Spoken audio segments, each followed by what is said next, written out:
Welcome to the Deep Dive. We take a stack of sources, unpack them, and, well, hopefully bring you the most compelling insights, leave you some surprising facts, and enough interest to keep you hooked. That's the plan.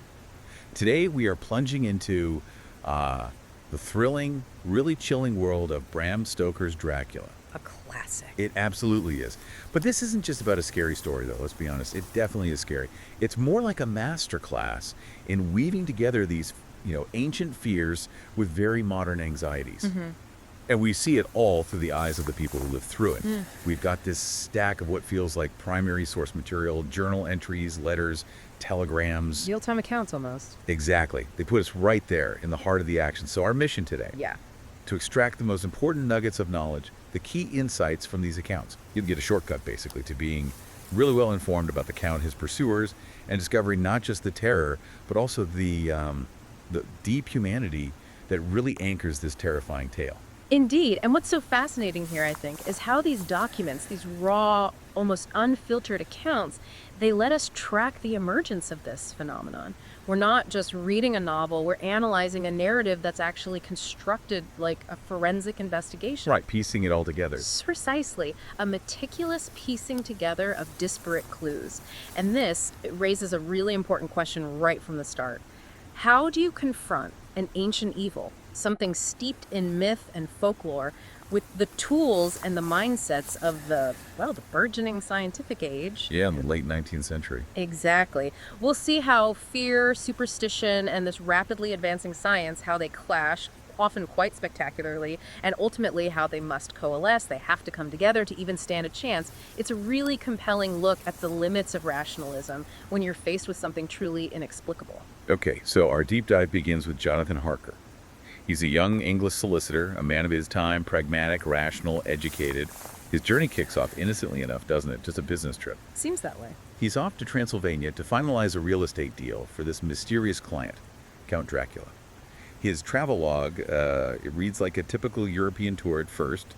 Munich, Vienna, Budapest, familiar places.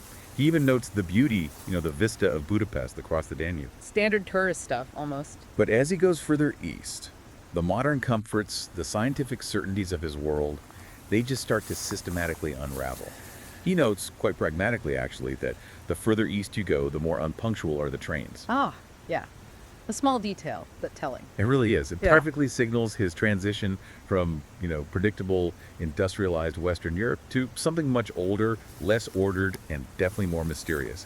The landscape itself starts changing dramatically, from plains to jagged rock and pointed crags, mighty rifts, snowy peaks. It's a journey that's stripping away his comfort, his rationality, plunging him into this psychological and, geographical wilderness. And Jonathan's detailed log, it isn't just about the scenery changing. It's actually a crucial cultural and historical primer Stoker gives us. It lays the groundwork for the ancient evil he's about to walk right into. He meticulously describes Transylvania as this land of 4 distinct nationalities. You've got Saxons in the south, mixed with the Wallachs, descendants of the Dacians, he notes, then Magyars in the west, and the Sekles in the east and north. Right, the Sekles. And it's among these Sekles that Jonathan finds himself traveling. And he records their claim. They say they're descended from Attila and the Huns. Now, this isn't just some interesting historical tidbit for, the well-informed listener. Yeah. No, it's absolutely central to Count Dracula's own identity, his self-perception. The Count himself, later on, talks about this very lineage. The Dracula blood, he calls it, among the leaders who threw off the Hungarian yoke. Ah, okay, so he claims that history. He does. He invokes this image of a voivode of his own race who crossed the Danube and beat the Turk on his own ground. He laments his own unworthy brother selling his people to the Turk. He talks about the warlike days and how the Dracula, as their heart's blood, their brains, and their swords, can boast a record that mushroom growths like the Habsburgs and the Romanovs can never reach. Wow, quite the claim. It establishes this deep, ancient, undeniably warlike heritage for the region, and for him, its most infamous inhabitant. It frames the Count not as some random villain, but as a product of centuries of conflict, a living embodiment of this formidable lineage. This really pushes us, to consider how much of the Count's malevolence, his raw power, is tied to this warrior ancestry. And how does that ancient power manifest now? Exactly. How does that almost barbaric power manifest in a supposedly enlightened modern world? Stoker is essentially asking us to compare the progress of Western civilization with these enduring, potent forces of the past. That's a fascinating way to put it. It seems like that history gives him immense power, almost a primal authority initially. But, like you said, it also grounds him, gives him motivations beyond just bloodlust. Precisely. And the local people, they seem to understand this deep history in a way. Jonathan, the pragmatic English churchman, he just struggles to grasp at first. Yeah, around Bistritz, right, before he even gets near the castle. Exactly. He's met with this palpable, almost frantic fear about his destination. An old lady comes up to him, pleading in this hysterical way, "Must you go? Oh, young hare, must you go?" And her language is mixed, isn't it? Yes, her German is mixed with some other language, which I did not know at all. It highlights not just a linguistic gap, but a profound cultural, spiritual divide. And as a last resort, she presses her own crucifix into his hand. All along with other things. Garlic? Garlic, wild rose, mountain ash, all traditional wards against evil from folklore. Everyone he meets seems to cross themselves, this universal sign of dread. They clearly believe in the evil eye. And Jonathan, the rationalist. He initially dismisses it as very ridiculous, but he admits, despite himself, he did not feel comfortable. It's such a stark initial contrast between his rational, enlightened 19th century mindset and the deeply ingrained ancient superstitions of this region he's just stepped into. He's intellectually superior, maybe, but profoundly unprepared. What's really striking there is how the supernatural is introduced, not with a big shock, but through this collective, almost instinctual fear of the people living there. Absolutely. These local superstitions, they act as an early warning system. It's a kind of communal ancestral knowledge that Harker, despite his unease, is culturally just predisposed to ignore. The gifts, the crucifix, the garlic, they're presented as actual tools, aren't they? Practical, ancient tools for protection. A kind of step-by-step guide to warding off evil, offered with desperate sincerity. It's a stark cultural comparison to England, where, such beliefs would be widely scoffed at. Stoker is definitely challenging the reader's skepticism. Very deliberately, just like he challenges Harker's, by showing the sheer, undeniable conviction of those who live closest to the unknown. It's a subtle but powerful way of saying, look, there are things beyond your scientific understanding, and some cultures, well, they simply never forgot that. And then after all this chilling buildup, Jonathan finally meets Count Dracula. And his initial description, the one he records so meticulously in his journal, it's this incredibly detailed, slow unveiling of the unnatural. It's masterfully done. He notes the Count is tall, old, massive eyebrows almost meeting over the nose, bushy hair that seem to curl in its own profusion. The mouth, under a heavy mustache, is fixed and rather cruel-looking, with peculiarly sharp white teeth that protruded over the lips. And those lips. Their remarkable ruddiness showed astonishing vitality in a man of his years. Add to that pale skin, extremely pointed ears, a strong chin against extraordinary pallor. It's not just an old man, there's this grotesque vitality, a contradiction that hints at his true nature. It's deeply unsettling. But it's not just how he looks. Jonathan immediately notices the Count's prodigious strength, that grip of steel, like the coach drivers he'd noticed earlier. He observes the telling lack of mirrors in the castle. Dracula has no reflection. The classic sign. Right. And the Count only appears at night, doesn't sup with Harker, implying these nocturnal habits, no need for human food. Even more chilling, Jonathan sees him command wolves with just a gesture, stopping their howling with this eerie authority. These are all early, subtle clues. Each one a little red flag hinting that something is profoundly, terrifyingly wrong. What's profoundly fascinating here, I think, is how carefully Stoker builds the mystery around the Count. Dracula's initial politeness, his courtly, almost old-fashioned manner, it serves to mask the horror that's growing. It throws you off balance. It does. And we learn his London intentions are quite explicit, aren't they? And Yeah. deeply strategic. It reveals a sophistication that goes way beyond the simple image of a bloodthirsty monster. He's got a plan. He really does. He expresses this intense desire to go to mighty London, to be in the whirl and rush of humanity, to share its life, its change, its death, and all that makes it what it is. Crucially, he wants to be master still. Master Stell, that's key. And he emphatically states he doesn't want to be stopped by anyone seeing him as a stranger. This shows a highly strategic mind, not just a monstrous appetite. He's not simply seeking blood. He's seeking power and, critically, anonymity. right in the heart of the modern world. Stoker's really using Dracula's infiltration to comment on those Victorian anxieties, isn't he? About foreign invasion, decline of tradition. Absolutely, and the exploitation of modern systems for, well, insidious purposes. Think about how Stoker uses Dracula's careful property purchases, the shipping logistics. It's like a commentary on the dark side of Victorian capitalism and globalization. Showing how even seemingly robust modern systems can be exploited by this ancient, insidious force. It hints at his vulnerability, too, though. He wants to blend in, not be recognized as a stranger. Which ironically gives his pursuers an opening later. It shows this sophisticated risk assessment, planning. A capability you might not expect. That's a brilliant point about how his perceived strength, his ability to operate within modern systems, also creates his greatest vulnerability. And the trap, it really closes on Jonathan when he discovers, piece by agonizing piece, that all the doors in the castle are locked. The key's missing from the main entrance. The realization dawns. His initial attempts to rationalize it, maybe it's a nightmare, they just dissolve into this horrifying conviction that he is helpless. He says he's behaving much as a rat does in a trap. The psychological toll is immense. He starts questioning his own sanity. And Stoker uses the journal entries to track that descent masterfully. You feel the confusion, the terror along with him. And the horror just escalates with that terrifying encounter with the three weird sisters, the female vampires in the gloom-haunted rooms. Oh, that scene is intense. He describes their brilliant white teeth that shone like pearls against the ruby of their voluptuous lips. He feels this wicked, burning desire that they would kiss me with those red lips. It's loaded with these sexual undertones, playing on Victorian fears of female sexuality, predatory women. Definitely tapping into anxieties of the time. And just as they're about to feed on him, Dracula intervenes. With that furious, imperious gesture, like the one he used on the wolves, he shouts, "How dare you touch him, any of you? How dare you cast eyes on him when I had forbidden it? Back, I tell you all. This man belongs to me." Chilling possessiveness. It absolutely highlights his terrifying possessiveness and the dark, patriarchal hierarchy within the castle walls. It's a chilling reminder that Jonathan isn't just a prisoner, he's considered a possession. And this specific detail, Harker's meticulous journal keeping, his shorthand notes that becomes the absolute critical first piece of evidence in what turns into this grand forensic investigation. Right, the whole story is built on these documents. Exactly. Which leads to a really important what-if scenario for us to think about. What if Jonathan hadn't kept such a detailed, factual account? His warnings would have been dismissed. Very likely. Without his objective, almost legalistic record of these increasingly bizarre and horrifying events, his warnings might have just sounded like the ravings of a madman, or, the product of a fevered imagination once he got back to England. Especially in that scientific age. Precisely.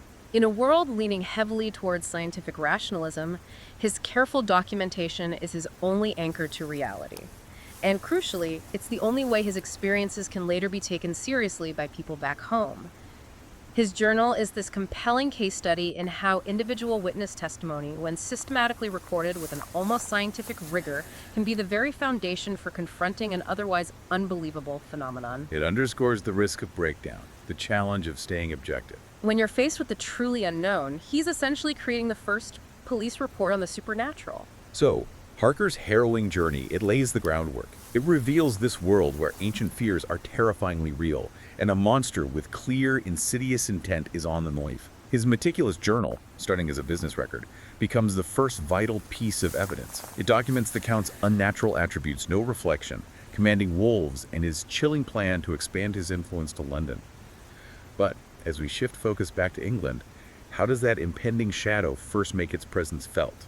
In a society completely unprepared for it.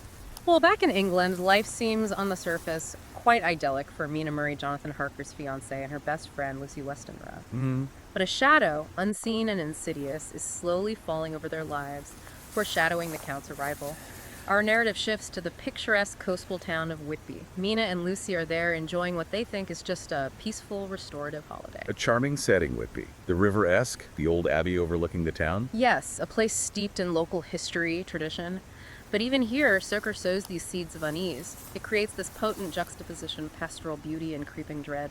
And this picturesque setting provides a critical contrast to those wild, ancient landscapes of Transylvania we just talked about. Absolutely. And it highlights the very different cultural responses to the unknown across Europe. In Whitby, we meet Mr. Swales. Ah, yes, the funny old man. Nearing 100, former sailor, very cynical, blunt perspective. He represents this kind of grounded, pragmatic, albeit skeptical local viewpoint. He's openly resistant to superstition.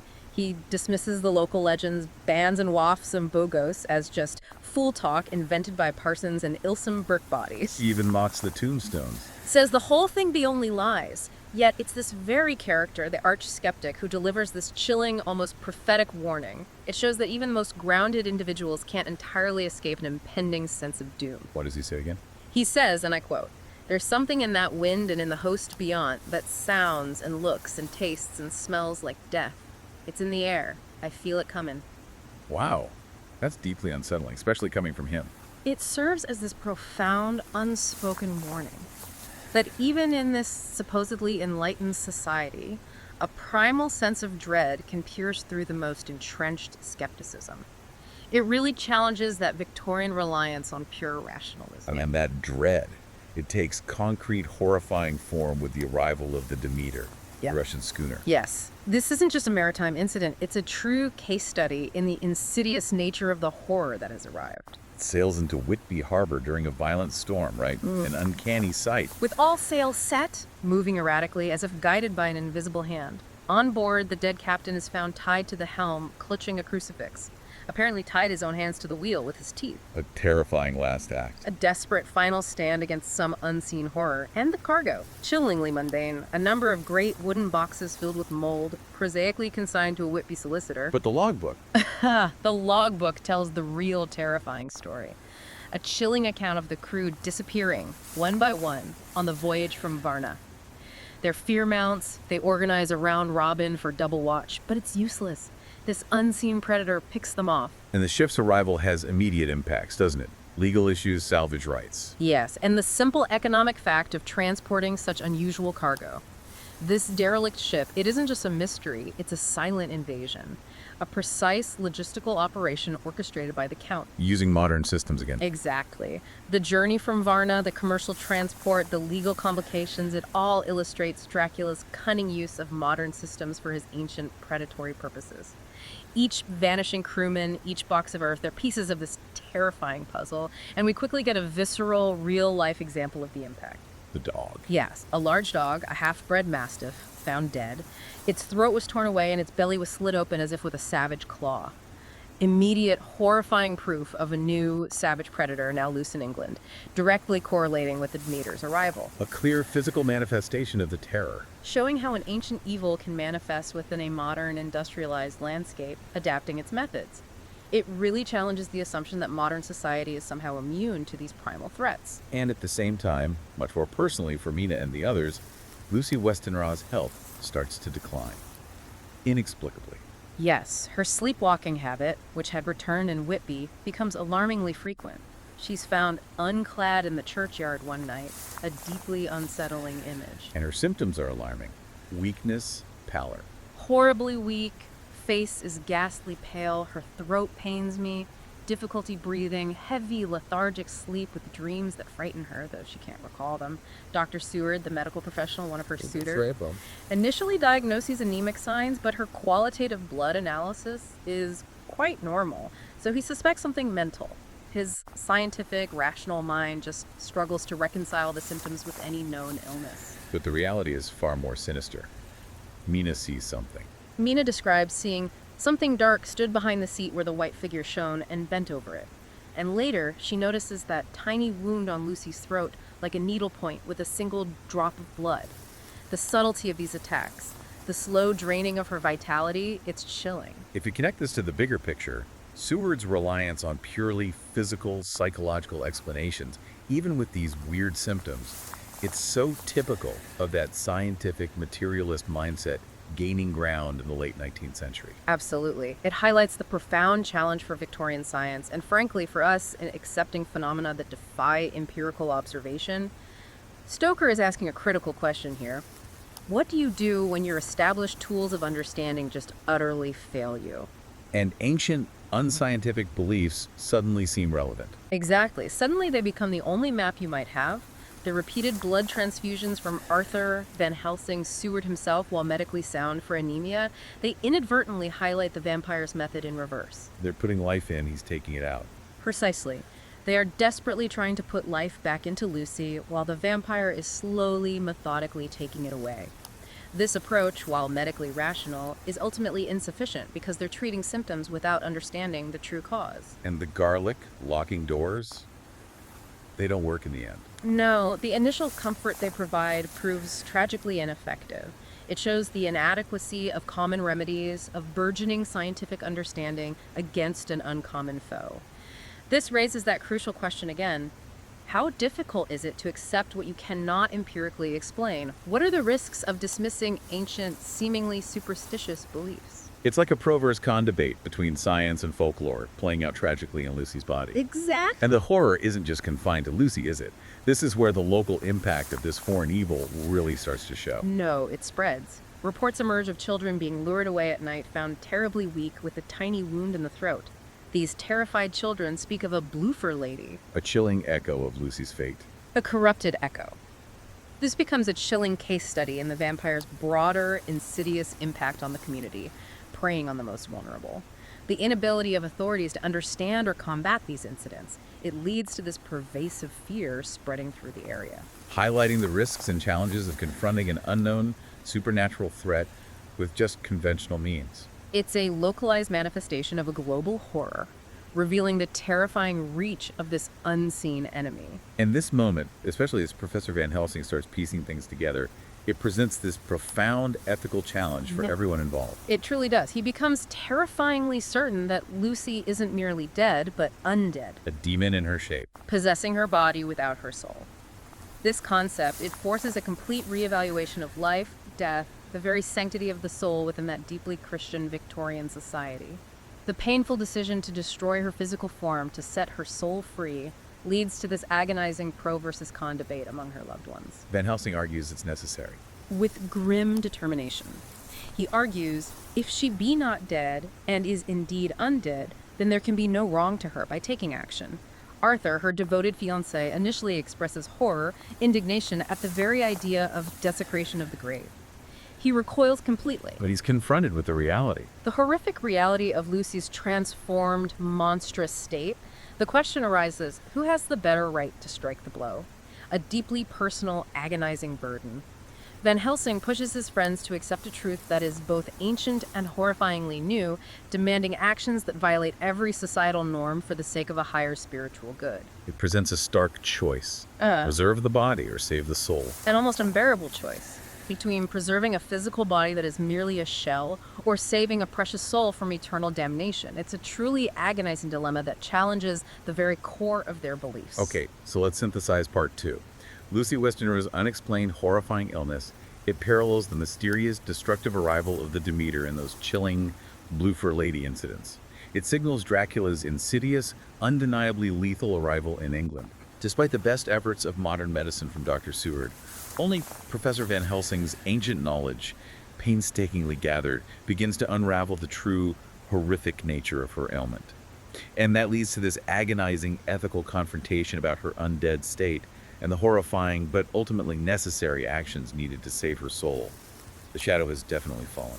Yes, with Lucy gone, tragically transformed, the true horror of Dracula's presence in England really begins to fully dawn on our protagonists. The scientific mind, once so skeptical, now faces this undeniable, visceral proof. Time to gather forces, share information, connect the dots. Exactly, and one of the most intriguing and ultimately tragic characters in this unraveling mystery is Renfield, Dr. Seward's patient in the asylum. Ah, Renfield. He's more than just a madman, isn't he? Oh, far more. He's a crucial, albeit tragic, index to the Count's movements and intentions. We see his defining compulsion, what Van Helsing later calls zoophagy. The eating of living things. Yes, his desire to consume life, progressing from flies to spiders, then birds, eventually even a cat, all to absorb life, as he puts it. His manias, his paroxysm of rage, moments of terrifying violence, they are directly correlated with Dracula's proximity and influence. But he also has moments of clarity. That's what's truly fascinating, moments of complete sanity and surprising eloquence, particularly when he speaks to Mina Harker. He discusses his belief that life was a positive and perpetual entity, explains his intricate, twisted system of consuming smaller lives to gather more for himself. It's not just madness, then. No, it's a grotesque, distorted mirror of the vampire's own life-sucking nature, as Van Helsing so astutely suggests. More profoundly, Renfield is grappling with these philosophical questions of life force and absorption. It reflects broader, late Victorian scientific and spiritual debates about vitalism, the idea of a distinct life force, and the nature of the soul itself. He's trying to become like Dracula.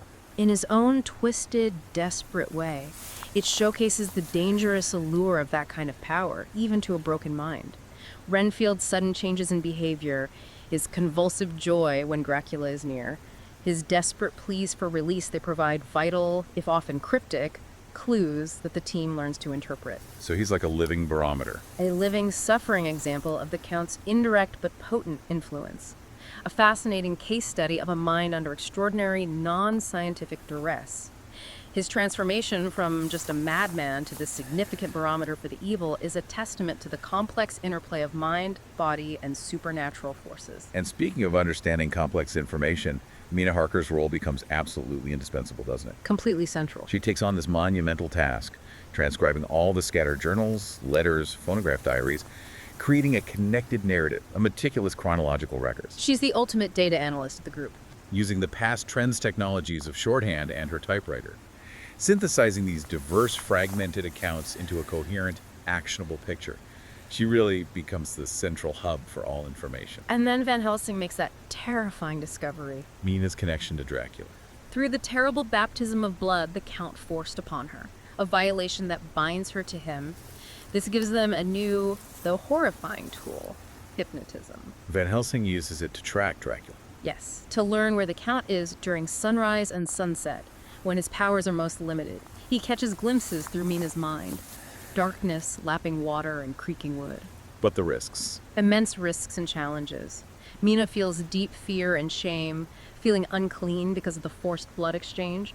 She bears that visible red scar on her forehead, a chilling mark of the Count's power and claim over her. And the risk he could use her. The constant, terrifying risk that Dracula could compel her mind, disclose the team's plans, turning their most valuable asset into an unwitting spy against them. So what does this all mean? Mina isn't just a bystander. She becomes this indispensable, yet terribly vulnerable weapon in their arsenal. Absolutely. Her methodical approach to information gathering, combined with that psychic link, transforms her into the ultimate intelligence officer for the team. But at what personal cost?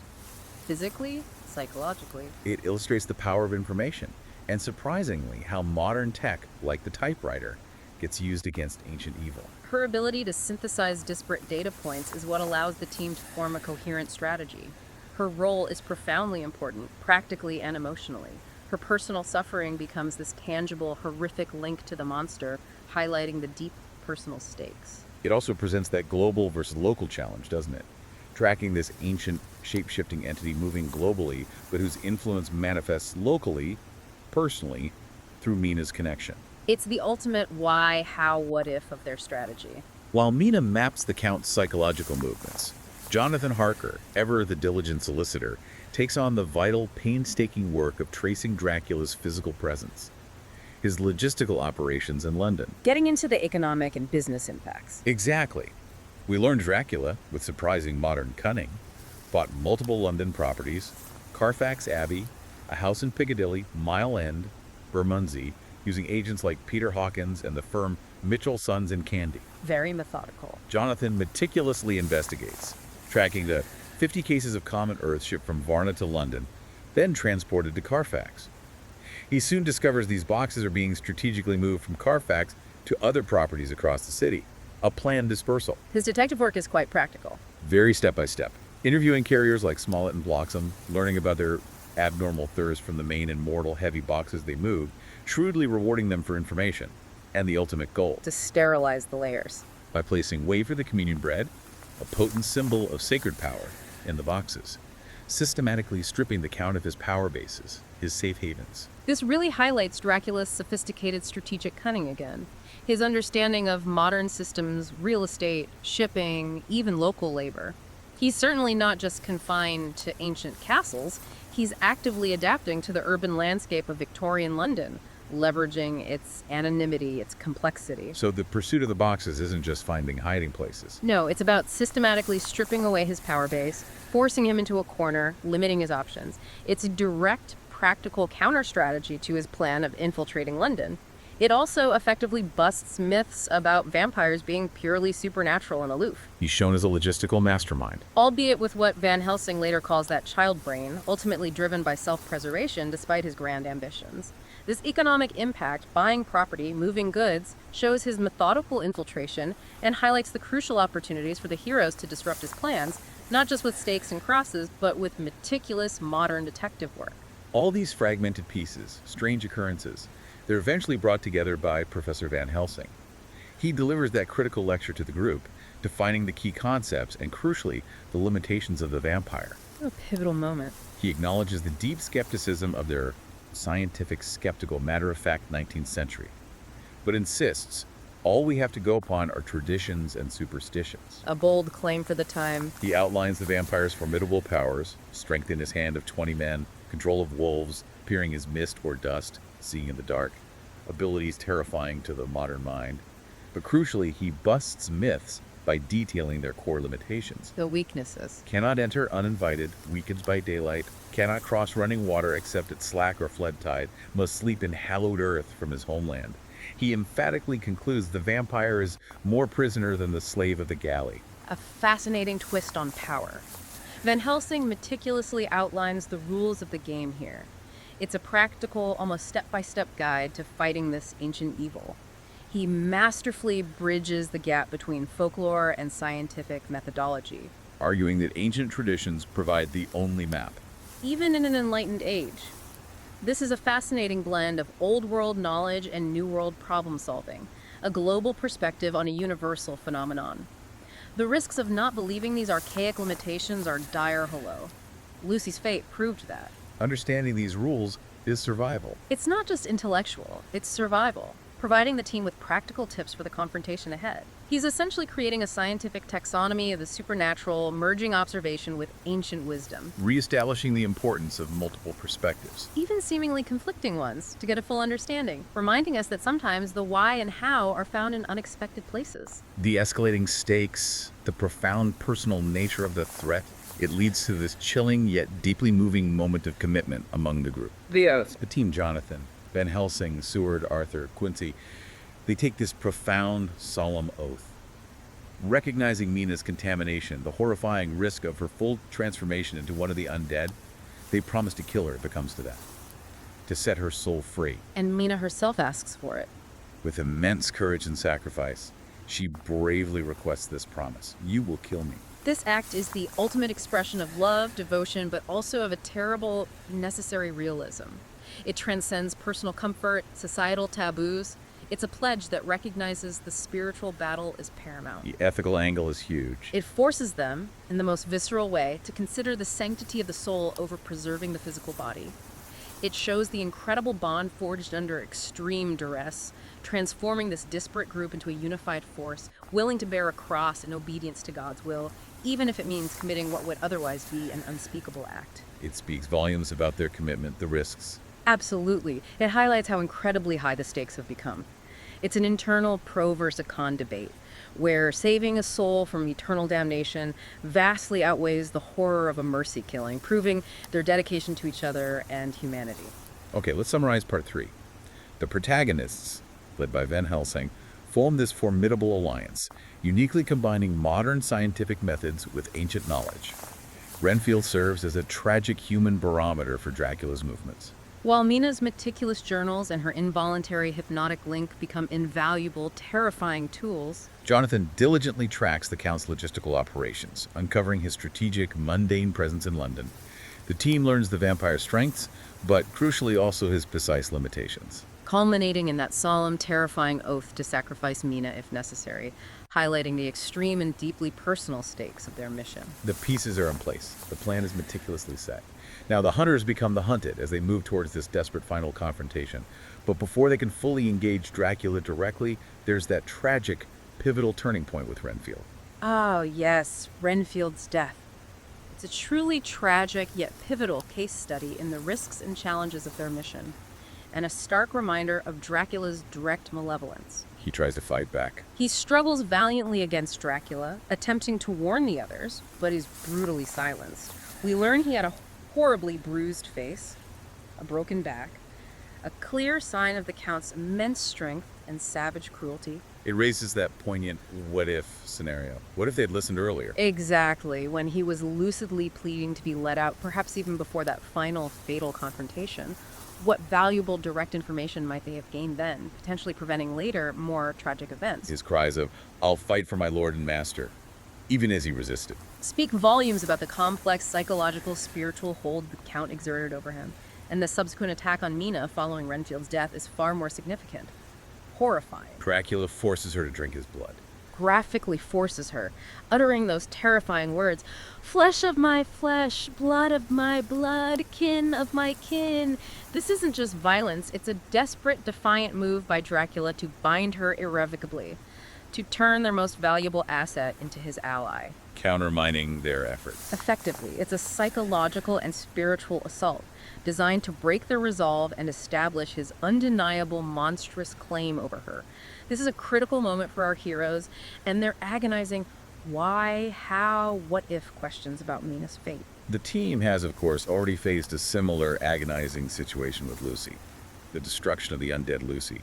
That's perhaps the most shocking, visceral part of this whole deep dive. It pushes boundaries, definitely. The reality of her transformed state is just horrific, a nightmare of Lucy. A foul thing which had taken Lucy's shape without her soul, with pointed teeth, the blood-stained, voluptuous mouth. It completely busts any myths that her initial death brought peace. Shows death isn't always an end, and evil can twist even the innocent. Instead, what they face is this necessary, brutal act of redemptive violence.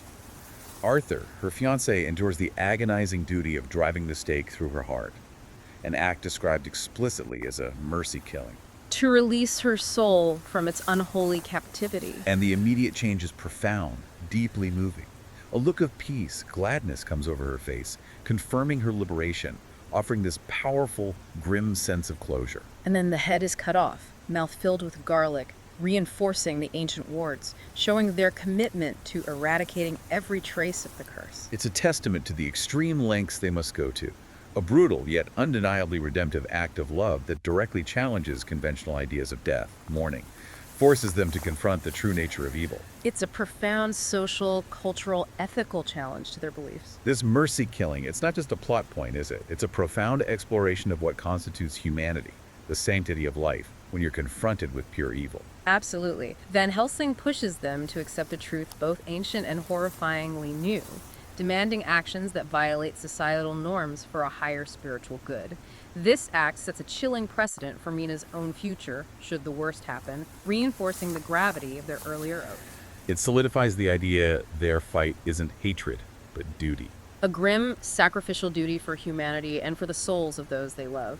It illustrates the incredible emotional, psychological cost of fighting such an evil, and the immense courage required to carry out acts that seem monstrous but are, in fact, redemptive and spiritually life-affirming. With Renfield dead, Mina linked to him, Dracula's strategy, that child brain Van Helsing described, it shifts dramatically. Yes, his cleverness is undeniable, but it's ultimately selfish, short-sighted.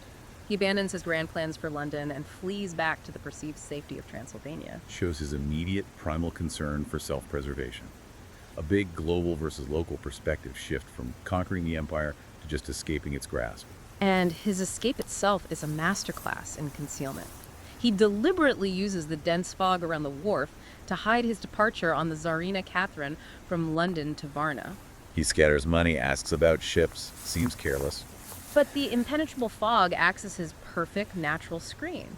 He's adapting to modern infrastructure, but his core strategy is ancient. Retreat to the stronghold. That child brain theory is key, though, isn't it? To understanding his vulnerabilities, his undoing. Absolutely. It implies that despite centuries of experience, his core motivation remains relatively simple, self-serving, making him, ironically, predictable in his desperate retreat. His flight isn't weakness, it's strategic withdrawal. But one that inadvertently creates his greatest vulnerability of those daylight hours, confined, helpless in his box, unable to cross running water, change form. This is precisely where he failed. Because Mina's connection allows them to track him. Even when he thinks he has cut himself off from knowing your mind. This provides the critical opportunity for the team to act. transforming their pursuit from a desperate chase into a calculated offensive. It's a perfect example of how hubris, even in an ancient evil, can lead to a fatal flaw. And so begins the relentless pursuit. A desperate race against time, covering vast distances, London back across Europe to the Carpathians. A truly multi-pronged chase, testament to their coordinated modern strategy. Lord Godalming and Jonathan by steam launch upriver, Quincey Morris and Dr. Seward on horses along the bank, Van Helsing and Mina by carriage through the Borgo Pass. They're using the latest tech telegraphs to track the Tsarina Catherine. London to Varna, then Galatz. The global scale of the threat demands this international, coordinated response from a truly diverse team. And they face treacherous terrain, cold, snow, wolves, and the frustrating unpunctuality of transport. As Jonathan noted earlier, the further east you go, it's an immense physical and mental toll, pushing them to their absolute limits, highlighting the very real risks and challenges. This is no ordinary chase. It's exhilarating, desperate, a race against the sunset, a dramatic clash between ancient evil and this determined, weary band of heroes. Every decision, every delay could mean the difference between triumph and utter defeat. The practical tips, the step-by-step guides of their pursuit tracing shipping manifests, coordinating movements beautifully demonstrate the fusion of modern ingenuity with ancient knowledge. A powerful testament to unity, perseverance. Showing how diverse skills, a solicitor's meticulousness, a doctor's science, a lord's resources, a Texan's skills, a professor's ancient wisdom can be combined for an ultimate goal. It's a real-life example within the story of a coordinated global effort against a persistent, adapting threat, highlighting the profound opportunities when individuals unite for a shared purpose. While the main group pursues Dracula, Van Helsing undertakes that terrible, solitary mission back to Castle Dracula. Yes, he describes it grimly as butcher work, a truly gruesome ethical challenge, finding and restoring the 3 vampire women Jonathan encountered who nearly claimed him. He trembles from the horror, endures their horrid screeching as the stake drove home, sees their plunging of writhing form and lips of bloody foam. This horrifying duty, though, is driven by the profound knowledge that he is liberating souls, preventing more suffering. Echoing the mercy killing of Lucy, he also lays the wafer in Dracula's tomb. Not just a ward, but banishing him. Effectively banishing him from it, undead forever, severing his connection to his unholy resting place. What's truly fascinating here is the profound emotional, psychological cost. Even Van Helsing, the seasoned expert, trembles from the horror. But he's driven by the deep conviction he's liberating souls, preventing more suffering, even for those who became monsters. This reinforces the idea their fight isn't hatred or vengeance, but a grim, sacrificial duty for humanity, for spiritual salvation. It brings us back to Mina's plea for pity, even for the monster. Showing the fight against evil can still be rooted in a deep, challenging compassion, even amidst butcher work. This selfless act, at great personal cost, underscores the ethical weight of their mission, the deep spiritual understanding guiding Van Helsing. The relentless pursuit culminates dramatically. In the Borgo Pass, the coordinated attack on the Sagani, the gypsies transporting Dracula's final box, right at sunset. The moment of greatest vulnerability, as Van Helsing taught them. Jonathan Harker, fueled by his own horrific experiences, righteous fury, delivers a fierce and sudden cut with his kukri knife, almost piercing Dracula's heart. Simultaneously, Quincey Morris, though fatally wounded by a Sagani, strikes the crucial final blow. Dracula's ensuing look of peace at his final dissolution is haunting, almost serene, as his body crumbles into dust freed from its ancient curse. And the wolves, once his allies, symbols of his power. They scatter, signaling the definitive end of his reign of terror. So what does this all mean? This climactic end. The destruction of Dracula is both triumph and tragedy. Absolutely. The swift, decisive action born from meticulous planning, courageous action, combined efforts finally brings peace. But not without immense personal sacrifice, powerfully exemplified by Quincey Morris's heroic death. This final confrontation highlights how the meticulous collection of data Mina's journals, Harker's notes, combined with understanding the vampire's limitations, like sunset vulnerability, were absolutely crucial. It's a powerful statement. Unity, courage, shared purpose can overcome even the most ancient, formidable evil. Proving human resilience can conquer the seemingly invincible. The immediate scattering of the wolves, the profound peace descending after Dracula's destruction, serve as undeniable, almost spiritual, proof of their hard-won victory. Hashtag tag tag outro. What an extraordinary journey we've taken. From the shadowed Carpathians to the bustling, fog-shrouded streets of London, We followed a story that masterfully blends ancient folklore with, well, a nascent form of modern forensic investigation. It really does. But what does this deep dive tell us beyond the thrilling plot, chilling encounters, and the ultimate triumph of good over evil? Well, I think this story, meticulously constructed from these disparate personal accounts, these real-time documents, it offers profound insight into the enduring struggle between ancient, almost primal evils and human resilience. It shows that, maybe especially in a world grappling with information overload, the careful collection and nuanced analysis of diverse perspectives, even those steeped in what seems like superstition or madness, can be absolutely essential. For understanding and confronting challenges. Unforeseen, intractable challenges, exactly. The victory wasn't just about strength or weaponry, it was about unity, critical thinking, the courage to accept uncomfortable truths, and the willingness to integrate ancient wisdom with modern methodology. It reminds us that knowledge, when applied with courage, compassion, and a holistic understanding, is truly our most potent weapon. It's a story about accepting the inexplicable. Questioning our own rational limits and finding new ways to fight old battles. And for you, our listener, maybe think about this. Mina Harker's red scar, that physical mark of Dracula's claim, it's described as gradually fading with time when God sees right to lift the burden. A powerful final image. What does that final image of a physical manifestation of evil slowly disappearing from the body suggest about the power of healing? Of love, of the human spirit to overcome even the most profound darkness. Is it truly gone, or is it merely hidden until another generation forgets its lessons, leaving us vulnerable once more? Something to mull over until our next deep dive.